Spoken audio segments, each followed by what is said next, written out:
السلام عليكم البنات ومرحبا بكم. ان شاء الله تكونوا بخير وانا خير. اليوم البنات جبت لكم وصفه لزياده حليب المرضعه، الام المرضعه. هذه الوصفه راهي من اروع ما يكون، مضره للحليب تيولي الحليب يسيل وحده. هذا الوصفه نسحق فيها مكون واحد فقط وهو زيت الحلبه. زيت الحلبه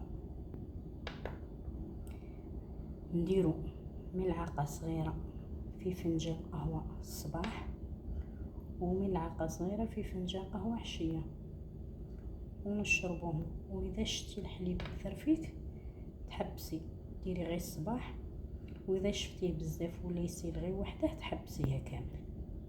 راهي من اروع ما يكون، مجربه، كاع اللي يديروها رحمولي على والديا.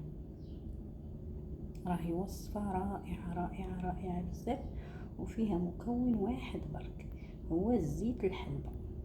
تشري زيت الحلبه ديري ملعقه صباح وملعقه عشيه في فنجان قهوه.